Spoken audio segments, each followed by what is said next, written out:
welcome to Té con Manzanilla. I'm so happy.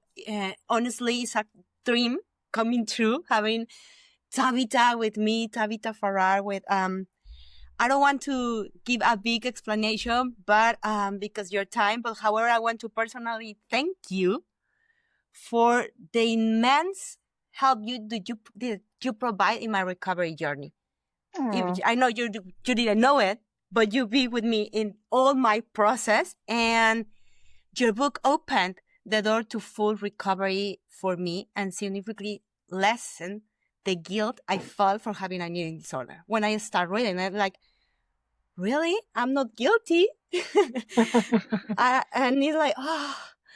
However, it was a turning point that changed my perspective and gave me hope. And I know that happened to many people because in my case, and for sure, like a lot of people is before Tabitha and after Tabitha. So that's something that is an honor to having you here. And thank you for have this time for us.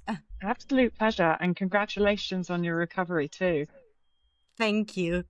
Okay, Tabitha, the time is short because it always flies. And I have many questions because I also posted in my Instagram and something. So, of course, all the people that I want to ask this. So hopefully I cover all the questions. I try to, resume them. So I'm going to start with the first one. Your work has been transformative for many, including myself, as I shared. Could you share a bit about your personal journey and what led you to become a recovery coach when you used to do it? Yeah. So I developed an eating disorder at 17, and I was a very body confident teenager. I was strange in that respect. I never had body image issues, but I rode horses and I rode race horses. And race horses are quite young. They started too young, actually. But anyway, there was one little racehorse that I wanted to ride, and I needed to lose like 5 pounds because I'm quite tall. And so I just thought, oh, that's easy. I thought I'll just not eat for a week. And I just did that, and I lost 5 pounds.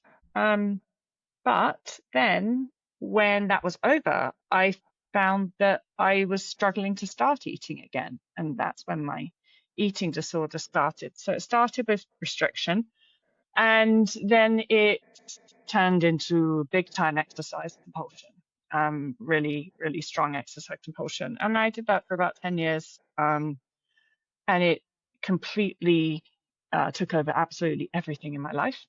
And I didn't really do very well in any aspect of my life. Even stopped riding horses, actually. But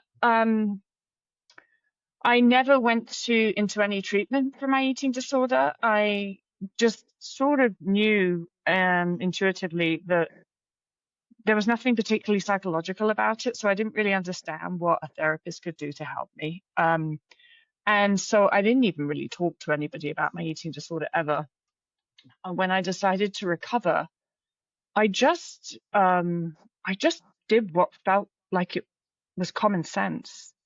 I think that I always, or at least towards the end, I understood that my eating disorder was all about fear. I was scared, and I was scared of gaining weight. And so I was very hungry as well. And I just decided one day I'm going to stop. And I stopped exercise cold turkey. I just completely stopped. That, by the way, is the hardest part.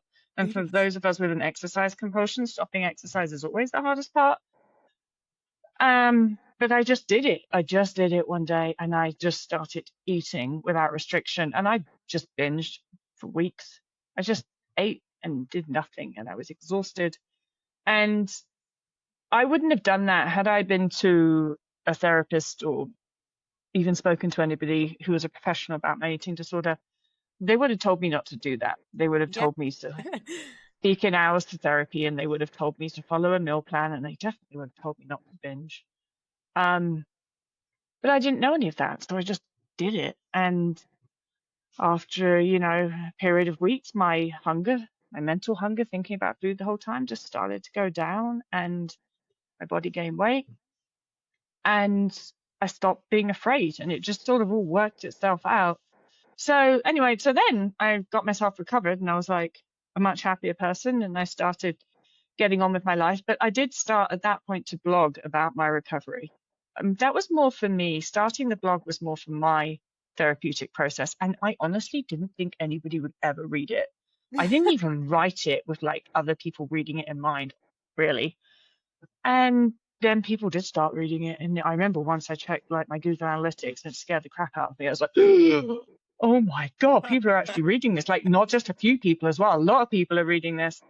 And then people started writing to me and asking for help. And so I started kind of helping people. And then I started coaching people, but just sort of in my spare time. I had a full-time job. And then I just got so much like coaching interest that I just started coaching. And I did coaching full-time for a little while. And then I realized that I have a lot of other things in my life that I want to do.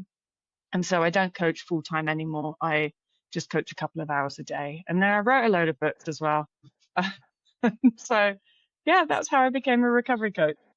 Wow, it's amazing. And honestly, it's true what you said right now. Like, when I start my first recovery process, I was 18, something like that. And I do remember the psychologist and the nutrition told me, okay, you have to be careful. Don't go to the other side and turns your eating disorder in the binge eating disorder. And of course, I was freaking out at that moment. Yeah. And when I started reading your book, I totally understand why I didn't recover. Yeah. Yeah. You know, I didn't know when I was doing recovery, like I said, I just did what seemed like, felt like the right thing to do. I didn't really overthink it that much, honestly. And I didn't realize at that time that what I was doing when I was stopping exercise and allowing myself to eat without restriction, that I was actually going against my fear response, and that is what taught my brain out of fear of weight gain. Like I pieced all of that together sometime afterwards. But at the time, I didn't really understand what I was doing. I just did what felt like needed to be done. And absolutely, because, you know, when you have an eating disorder, you are afraid of gaining weight. Of course, you're terrified of overeating. Yes. So if you've spoken to a therapist that's even hinted that, you know, maybe you shouldn't just let yourself eat and eat and eat, then I absolutely wouldn't have been brave enough to do that. I would have thought, you know, of course they know better. They're the professional. Of course. And, you know, I absolutely shouldn't. And that's what is the biggest danger, I think, of traditional treatment, is that it sort of colludes with people's own fear of weight gain, and it intensifies their fear of weight gain in many respects, which is so sad because then people don't fully recover. Yes. And you always live in this quasi-recovery mentality all the time and controlling still your weight, micro-controlling and your thoughts and everything. Oh my God. So I want to ask you something. Maybe this is like simultaneous. So the importance of full nutritional rehabilitations is critical component, but it's like totally different than traditional recovery. Because I don't know why, and that's my perception. In all the Latin culture, we're still very attached to this traditional recovery. Oh, it's not just there; it's everywhere. Yeah, and it's like, oh my God, if you only know, like, if you go with this full nutritional rehabilitation and just let the mental hunger be, everything will change. Yeah, it's very frustrating, actually. I do think it's changing, and I think even in the last 15 years, it's changed a lot. When I first started writing about how I recovered, I was attacked quite strongly when I first started. I actually did then sort of tone it down a little bit because I was told I was being irresponsible. I still get told that, actually. I got an email telling me that the other day, so that still happens. But, you know, when I first started, I think I cared, and now I don't. So that's a big difference there. But, you know, the treatment providers themselves are very fearful of people gaining weight, which is kind of ironic. And so, you know, any big treatment model, any medical model takes a long time to change. I do think it's changing. I think that 10 years from now, it will be way more changed as well. It's just still frustrating, though. It is frustrating. It is frustrating because a lot of people are stuck there forever. Oh, it's Yeah. years. Like take years. And honestly, I think you get tired of trying to recover after so Yeah, many it's years. true. I'm Yeah, done with recovery this. fatigue is the thing. Yeah. So how does malnutrition affect the brain? Yeah, so there's been a number of studies on malnutrition affects the brain, which aren't particularly, we can read about studies and we can talk about studies. It's not particularly interesting, and for most of us, it doesn't necessarily connect. But for example, like I think there's studies that show that something like up to 25% of your brain cells can die when you are in long-term malnutrition. But you say that to people, it doesn't really mean anything, does it? However, for most of us, what we do start to notice things such as a lack of inability to connect well with other people. I often felt like, say, I could be in a room full of people, and these people could be my friends, but I felt often like there was a glass wall between me and everybody else. Like I just felt different, like I wasn't on the same plane as them, like I wasn't on the same level as them. And that changed when I went through recovery. And it was only when I went through recovery and realized that, oh, actually now suddenly I'm in the room with everybody when I talk to them, that I realized that that was malnutrition affecting my brain and affecting how I was able to socialize.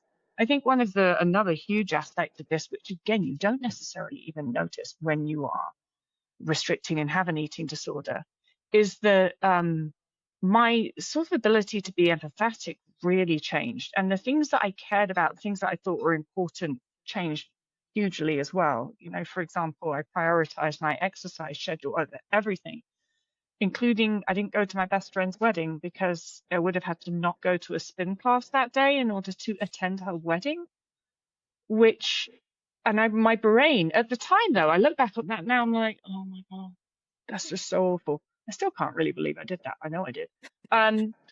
But at the time, it was like totally justified. I didn't even give it a second thought. Like it was just like, this is a totally justified decision to make. And I didn't even feel like I was missing out, I felt like because I went to my spin class, I felt this is the thing I'm supposed to be doing. I didn't even feel like I was missing out not going to the wedding. I even forgot, I think, that evening. I was like, oh yeah, I was supposed to do that. Like, whereas now I just wouldn't be able, I can't think of anything that would stop me going to a good friend's wedding. I can't think of anything that would get in the way. I'd do everything I could, And so our brain just is this really fascinating organism, but it needs energy to work at full functioning. And when we're not eating enough, it just sort of prioritizes things that are related to survival above anything else. A lot of people will notice that they have no sex drive when they have an eating disorder. That's pretty normal as well. And, it's something that you can live without. Actually, all of these things are things that you can live without. And I think that's the problem when we have an eating disorder. We're like, I'm surviving, I'm doing okay. We can live without being social. We can live without a sex drive. We can live without being particularly empathetic and things like that. But we don't live very well when we're like Yes. that. We're not living as well as we could do. We're Yeah. not happy as we could be. Sometimes I would convince myself I was happy. I don't need to do those things. I don't need a social life. I'm happy doing what I'm doing. And sometimes that really felt like it was true to me when I had an eating disorder. But evidently I wasn't, because I was also at the same time, contemplating suicide every now and then. So I couldn't have been that happy, could I? Yeah, totally. Do you think this is related? Because it's when you receive all this information that what is going to happen if you have an eating disorder, all the things that are going to happen physically, Yeah. bones dance, you have like all these things that are going to happen, but you didn't care about it. It's like, I don't care. I mean, I care, but I can stop it. I just don't want to eat. I just want to don't stop exercise. So, Right. do you think that is also because the brain is malnutrition?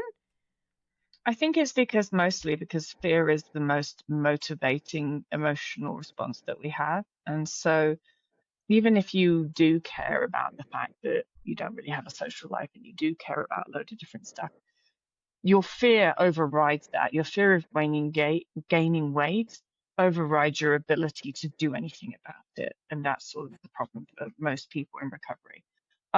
We also disassociate from the reality. I remember once a doctor telling me that if I didn't stop running, I was really likely going to die of a heart attack.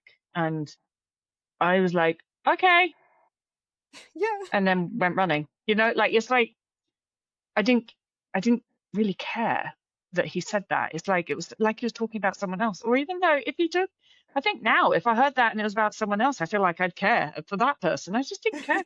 I was like, no, that's your opinion, and you're entitled to it. I'm going running.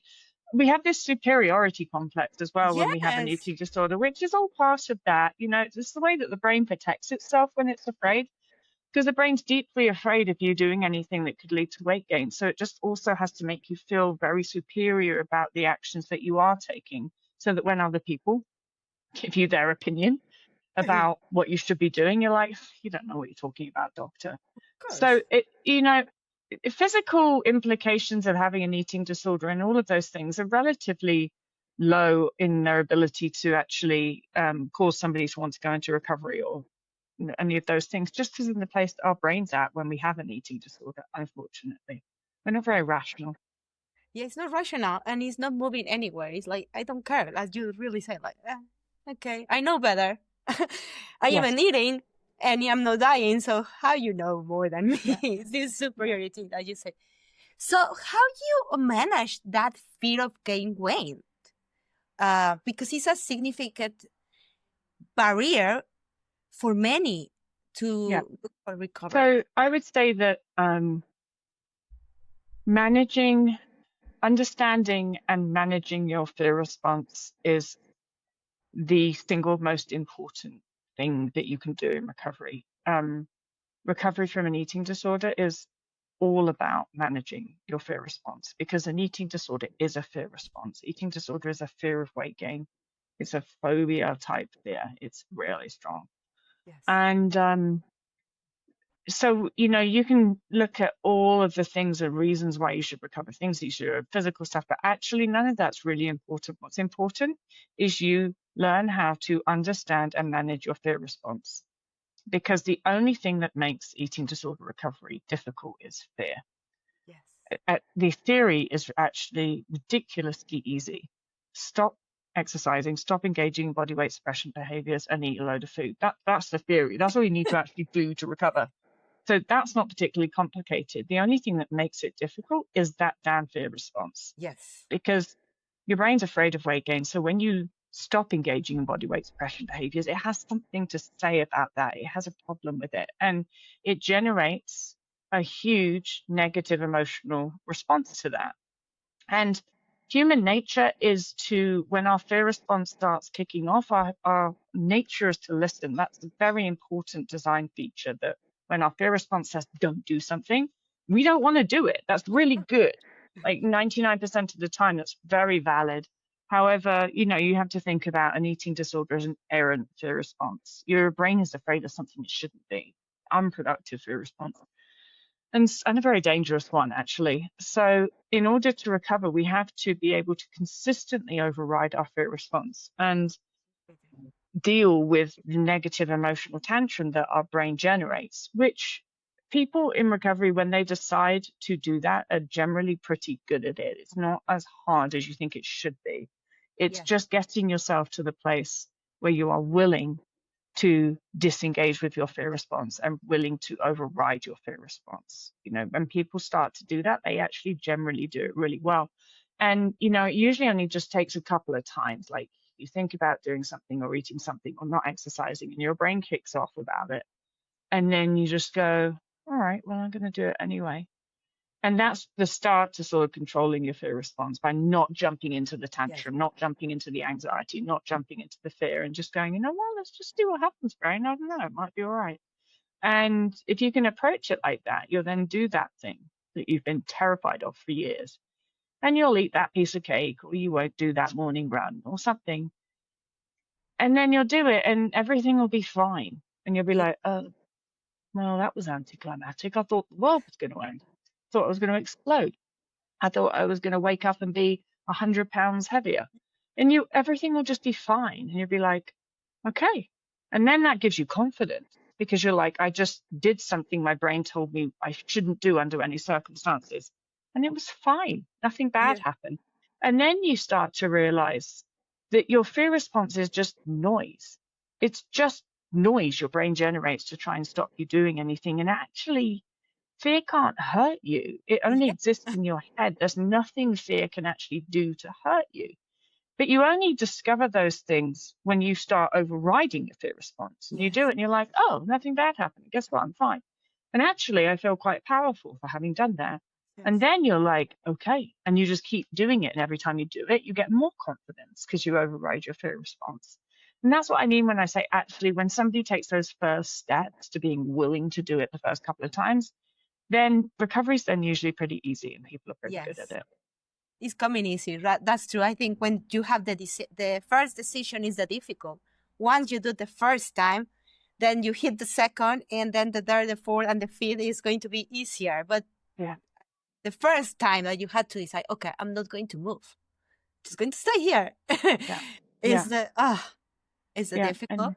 And for many of us, it can actually come to get quite enjoyable overriding our fear response. It can make you feel, like I said, powerful, and it can make you feel like you actually back in control of things and enjoyable. So doing recovery, actually, if somebody understands that recovery is about their fear response, managing the fear response, actual doing recovery is pretty easy. The hard part with eating disorders is getting somebody to the point where they're willing to do recovery. And the reasons that is difficult, because again, it is not human nature to willingly override our fear response. It is human nature to, when our fear response says don't do that, it's our nature to run away. And that's a really good design feature. But that is the crux of why eating disorders are so difficult. That's the crux of why we all get labeled uncompliant or resistant to recovery or anything like that. We're not uncompliant, we're not unresistant, we're not unmotivated, we're just afraid, and it's really normal to not want to do the thing that you're afraid of. Yeah, and now you mentioned, I do remember lots of times that people told me, because I've been like 25 years doing with anorexia, and people told me, why you don't want to recover? And I said, I want to recover. It's not that I don't want to, but I don't know how. Just tell me how, because I don't know how. And honestly, I mean, I recovered with Victoria Kleinman, so you know her well. And the first thing when we chat, she told me you had to buy the Tabitha book, and I start reading it, and I think you mentioned something about about fear, and you start talking about how big is this fear and it's real, but you had to confront it and you have to step on it. And it's the first time that I feel validated about that fear. Yeah. Yeah, no, it's huge. That's why I describe it like a phobia level of fear. When we think of someone has a phobia, it's this massive fear, and it really is like that. And also when we use the word phobia, we usually think of it as like, oh, it's just an irrational fear. It's being afraid of something you don't need to be afraid of. And that's really important too, because that's what an eating disorder is. You're afraid of something that you don't need to be afraid of. There's no rational sort of fear in there. And I think you explained it so well with spiders or like snake phobia or something like that. Yeah, I think it's hard for people that have not experienced an eating disorder to understand what it seems so simple, because it is so simple. It seems so simple, just eat. And they don't understand why. And it's like, okay, well, think of the thing that you are most afraid of in the whole world. And it's like doing that. Yes, it is.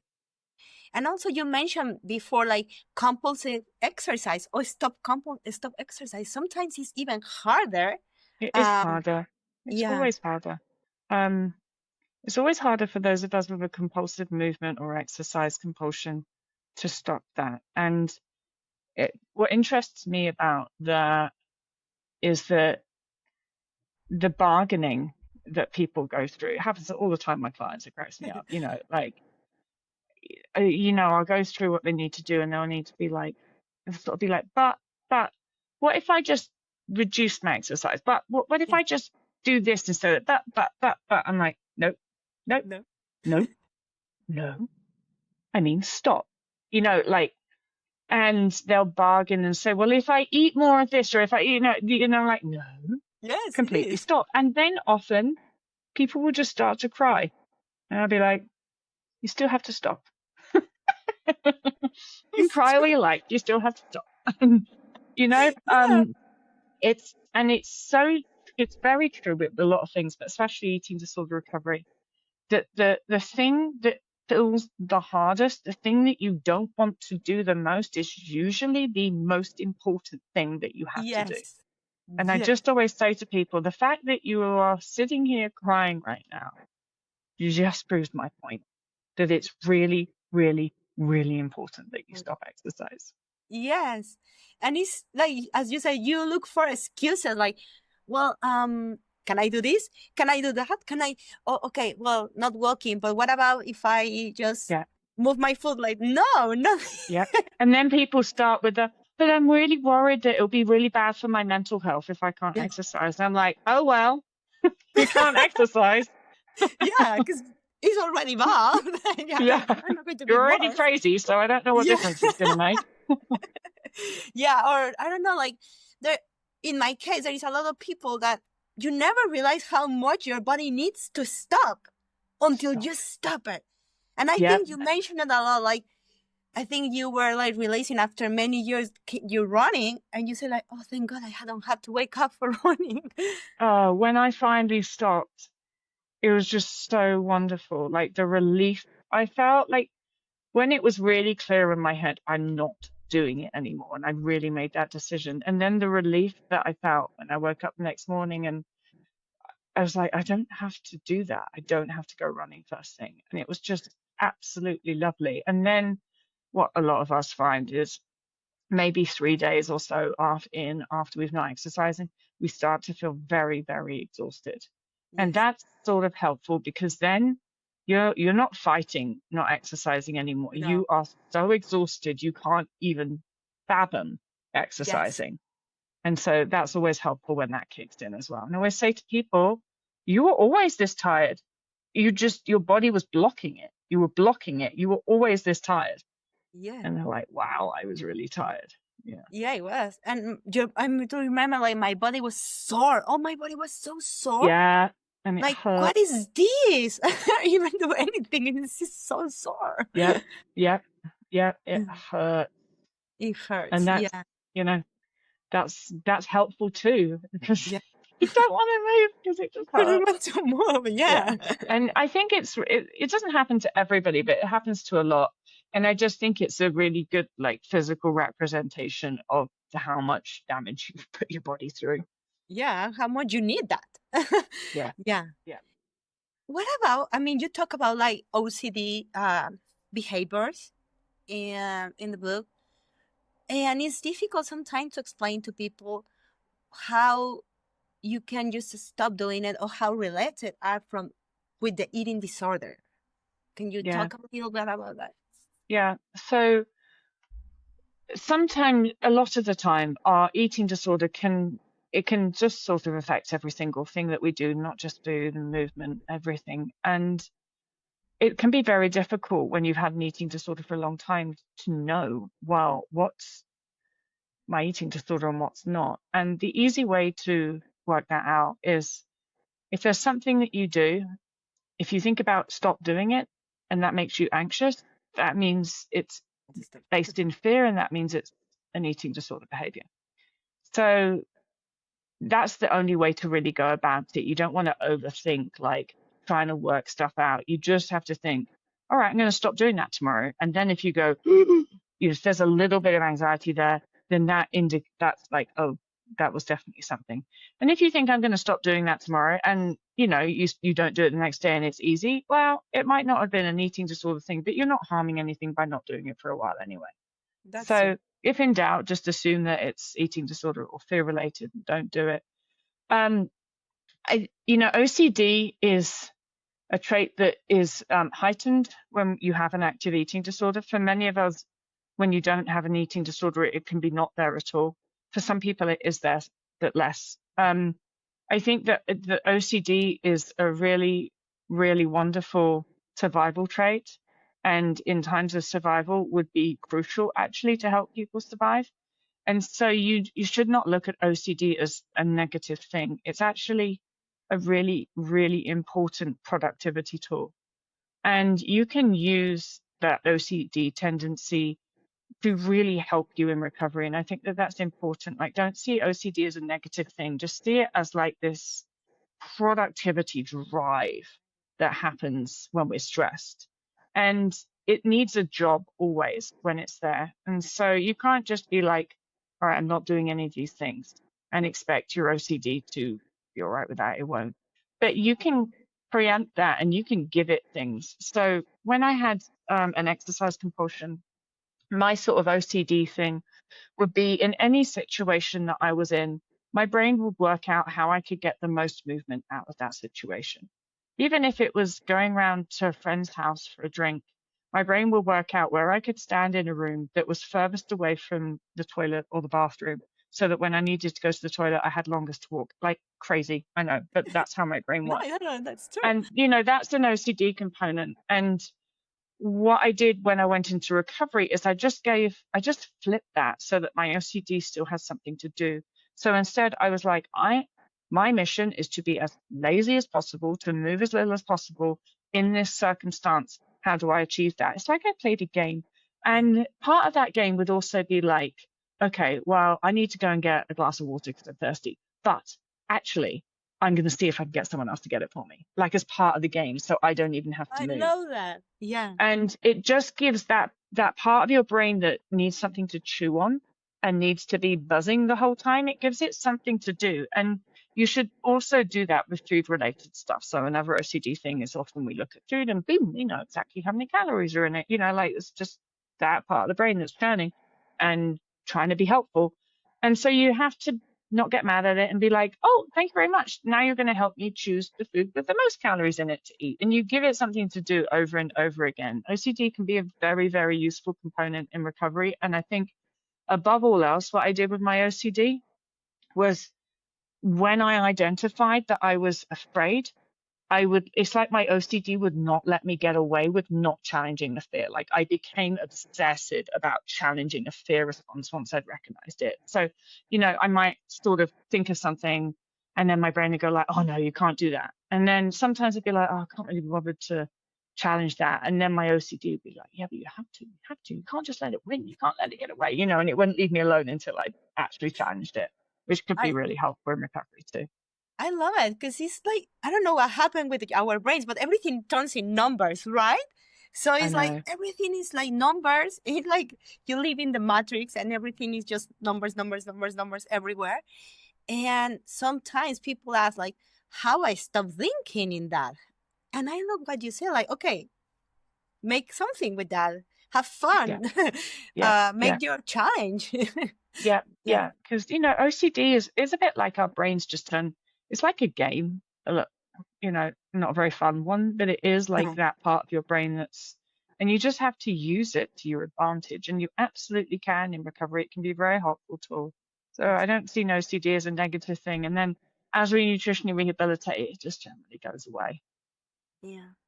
So mental resistance is something that is going to happen during recovery, or is going to happen before start recovery or through all the recovery process? Mental resistance. Yes. Mm-hmm. Well, your fear response is resistance. Yes. And that's why it's so important, all recovery is about is, first of all, understanding your fear response. So you really have to get to know it. You have to understand it. You have to be able to see it. And once you understand something, well, then you can start to override it. But a lot of the time when people are not in recovery, they don't even understand their fear response. They're so busy running away from it that they're not even like looking at it, working it out. And a way that I can illustrate that is actually eating disorder fear responses are boringly predictable. It's like the same shit all the time. Oh, I ate this and then I felt guilty afterwards. And I'm like, yeah, well, that's been true for the last 10 years, right? Every time you've eaten something new, you feel guilty afterwards. So why are you surprised by that? That's what I mean by they're boringly predictable. Guilt is a fear response. So I'm like, you're not even like putting these pieces together. You're not even seeing these patterns. And as soon as we start to see the patterns and just make the connections, like, oh, that's my brain being afraid of me eating a lot. So it uses guilt to push me off eating a lot. Like, as soon as we start to make those connections and understand our fear response, then we can be like, I guess I have to not respond to that guilt in that. But, then we start to override it. But a lot of the time we're so busy being in a fear response that we're not even doing that. And our brains don't work great when we're in our fear response, which is our sympathetic nervous system. So that's the reason we don't make those connections, because we're just in that place where our brains aren't functioning great and we're just running scared. Yeah. And it's only when you stop and you start looking at your fear response, start connecting the dots, that you're actually doing the work that you need to do to understand it. Okay, so relapse, when people relapse, is because they didn't challenge that fear enough, or? So relapse is a funny word. I don't really believe that people that fully recover relapse. So I think it's not really a relapse. It just means that they weren't completely recovered yet. And 90% of the time, what happens is people mistake gaining weight for recovering. Those aren't the same things. I always say any idiot can gain weight, especially when you have an eating disorder, because your metabolism's low and your body's desperate to gain weight. So all you need to do is eat an extra cookie and you're going to gain weight. Like, it's very easy to gain weight when you have an eating disorder. But the hard part is teaching your brain out of fear of weight gain. And that's what recovery is about. And so a lot of the time people will go into a treatment center or they'll do whatever and they'll gain some weight, and then they're sort of told that they're recovered, but they're not. They've still got fear of weight gain. They're just in a slightly larger body for a temporary time. And then they revert back to behaviors and they are told they've relapsed. Whereas I'd just be like, just nothing happened, actually. I don't care that you gain weight. That wasn't recovery as far as I'm concerned. Nothing happened. You just still have an eating disorder. You still have it, because that happens to me a lot of times. Also, like, I've been recovering weight. Like, I'm going to put it like this: which weight, whatever they told me or whatever I thought it was the best, not my body. Yeah. And then this was like maybe a couple of months after, I just start controlling again everything I ate. Right. Yeah. It's really bizarre, but with my clients, I'm never interested in their weight. We never talk about their weight. Like, it doesn't mean anything in regards to their state of recovery or even their state of illness a lot of the time.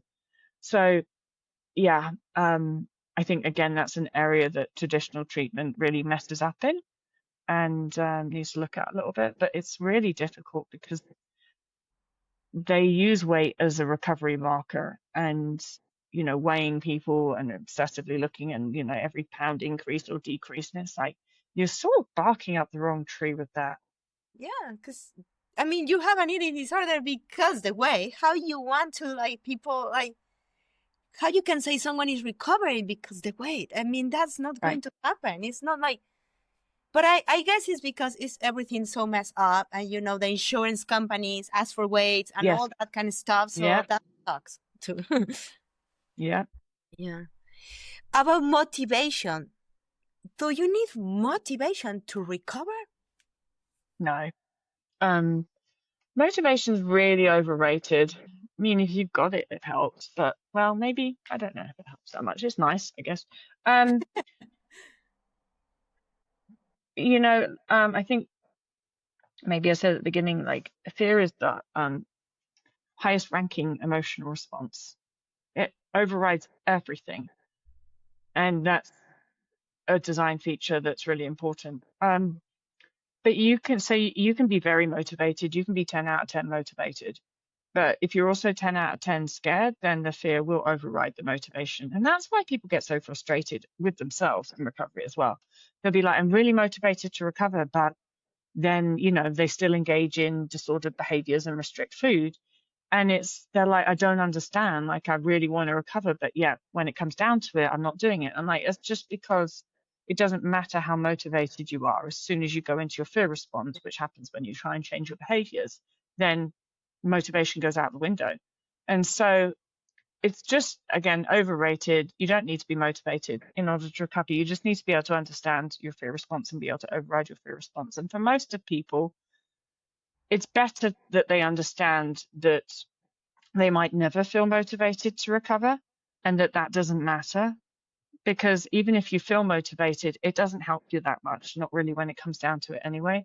And so recovery is all about being able, you just got to get yourself to the point where you are willing, not wanting to, but willing to do what it takes.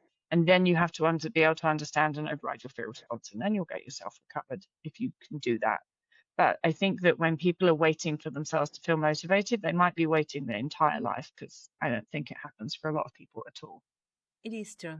And also, like, the motivation, as you say, is like during just a few days. And then when you start having this fear response, you're like, okay, I'm not motivated anymore.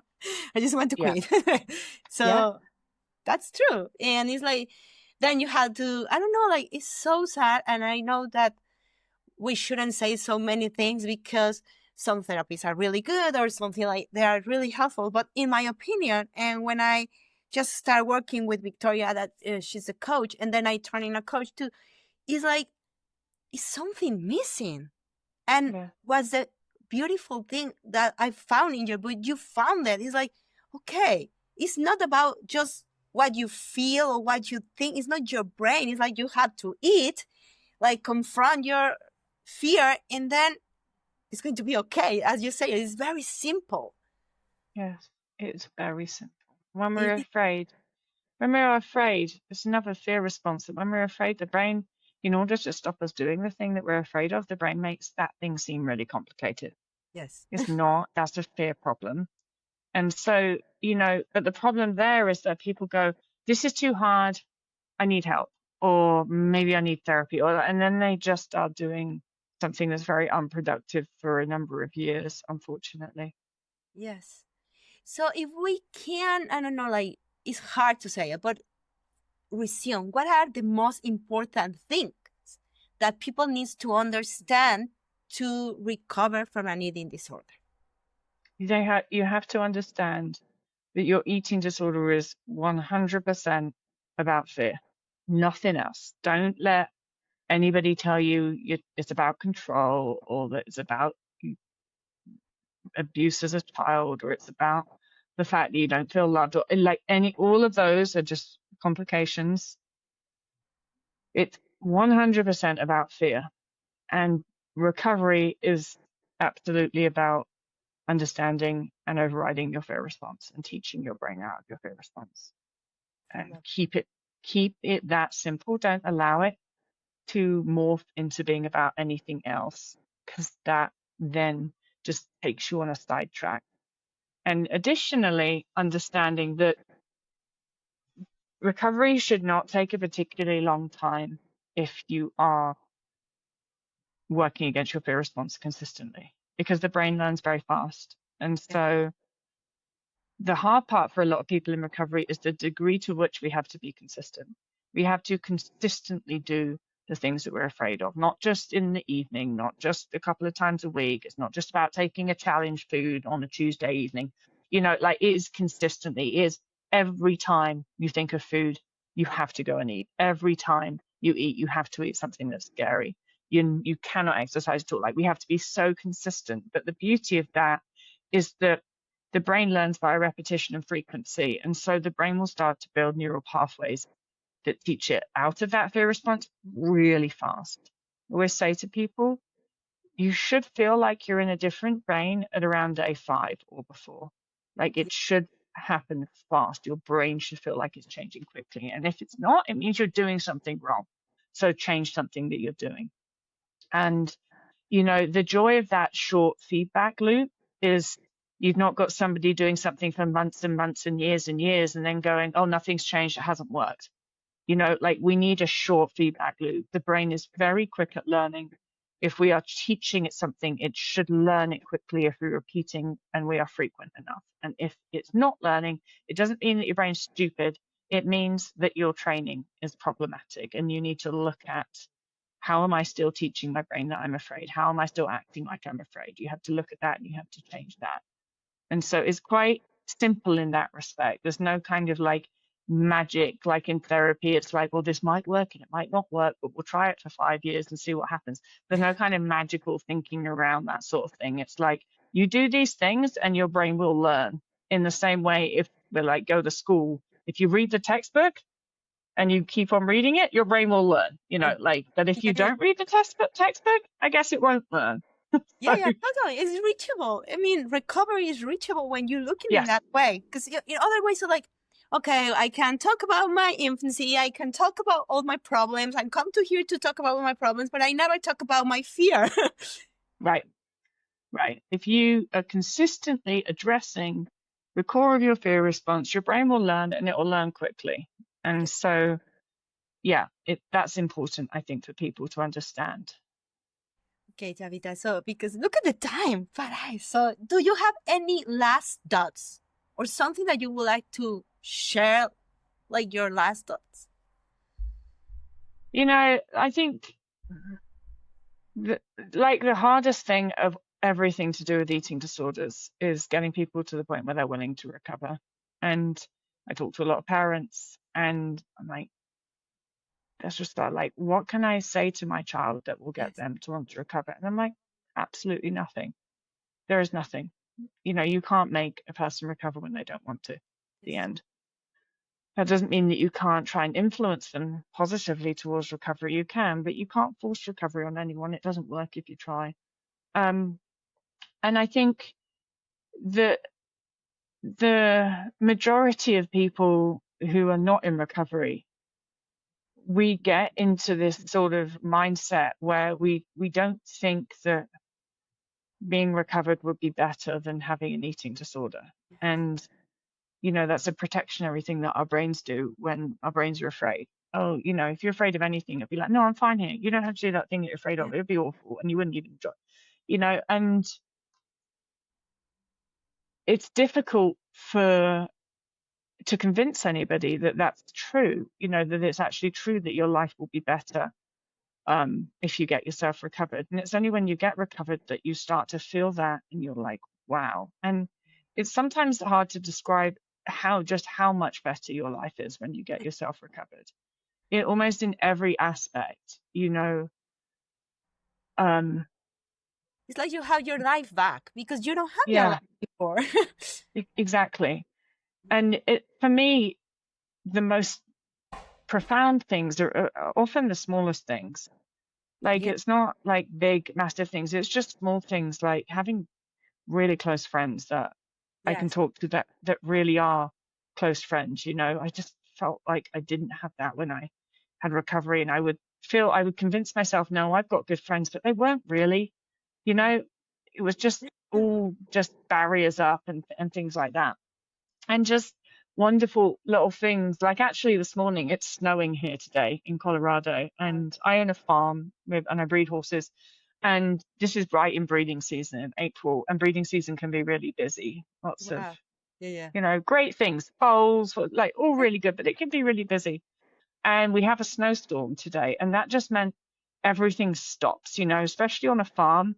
When it's like a blizzard snowstorm, we can't do anything. We just feed the horses, we water the horses, we make sure they're all okay, but we can't do anything. And I woke up this morning, and, I knew that this was forecast, and it started last night. And I was just like, I'm going to sleep all morning. And I just, I just I got up, I let the dogs out, and then I went back to bed and just had this great morning, whereas I just slept really late. And then, I got cups of tea and had breakfast, and I just sort of like lay on my couch eating breakfast with my little dog, and just, shopping for horses on the internet, which I shouldn't do. But, and when I had an eating disorder, I would never let myself just have an opportunity to, what? I could get away with doing nothing today. I'm going to do that. Never. And it's just small things like that can just bring you so much joy. And, sitting to watch a movie. I mean, I think I never do it before, like sitting and only, because I was the only one, like, I can bring the popcorns, I can bring the sodas. My kids needs to go to the bathroom. I can go with them. Like, any excuse to go out and stand, I was the perfect one. And I was like, oh, can you go by yourself? Like, I'm just watching the movie. Yeah, I just think, to be able to enjoy doing nothing is just one of my favorite things. Yes. And I could never, when I had an eating disorder, I was so terrified of having time to do nothing. I was really scared of it. And that just things like that, which are difficult to describe. And when you're talking to a person who has an eating disorder, but there are just so many things, and there are so many ways that even now I'm so grateful to be recovered and to be able to just enjoy my life, even when it's just small things. That everybody that's not had an eating disorder just gets to do that whenever they want. They just take it for granted that they could just lie in bed if they've got a morning off or whatever. But like when you have an eating disorder, you just can't do stuff like that.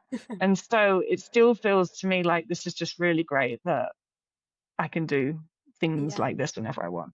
And you say it's so beautiful. Like it's just the small things, because for sure the big one is like everybody expected, but the small things and the peace that you can have laying down in your bed. The peace. Yeah. It's like, oh, that doesn't have cost. Exactly. The peace that you can have with just letting yourself be. Yes. And the joy that can just bring overall to your life and make you a happier person. And Yes, it's amazing. One more question. I know because I hear your last interview with Victoria, and she said that you have a new book. Is that true?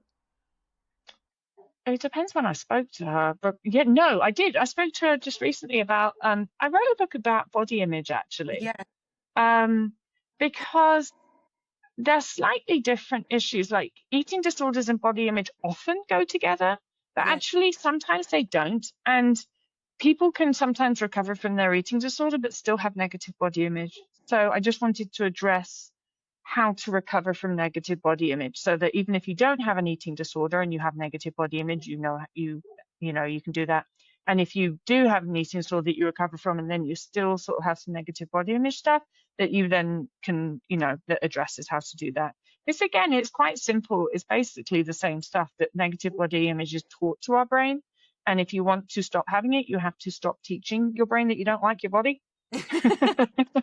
So you have to start acting like you like your body, is the synopsis, Yeah, I don't remember, like always Victoria told me, okay, you don't want to wear that, wear it. I don't care, wear it 1 hour and then wear it 2 hours and then wear it and go to the corner, and it's like, okay. Yeah. Okay, well, I love that. I didn't read it yet, but for sure it's going to be my next pick, and I'm going to read it. Thank you so much, Tabitha. It's been lovely to talk to you.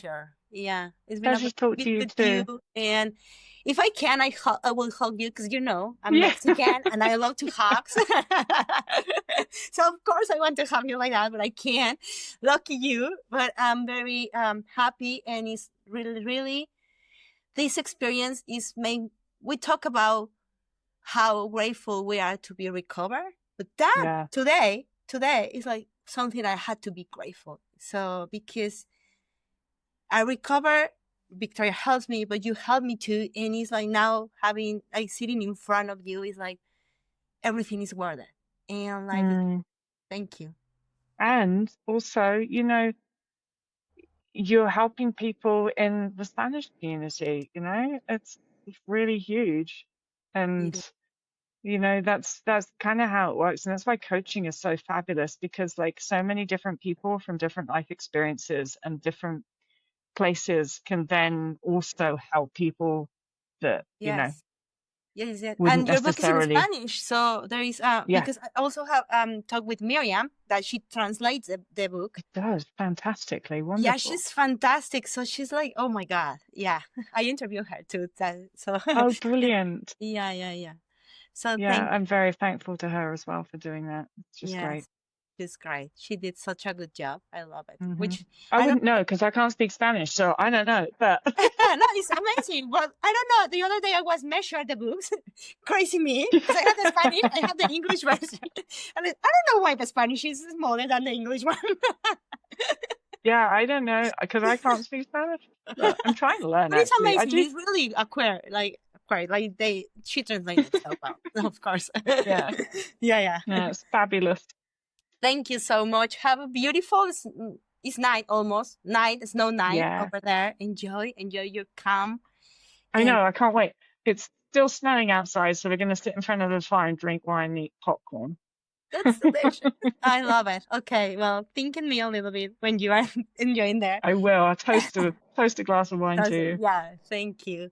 Have a good evening. Thank you for being here. Thank you. I'm going to say something in Spanish, just the people know. Si quieren ir a la entrevista en español, vayan a YouTube, en Spotify va a estar en inglés. Gracias por escucharnos el día de hoy y la verdad es que ha sido un lujo y bueno, como pueden ver, estoy más que feliz. Gracias, nos vemos en el otro episodio. Bye.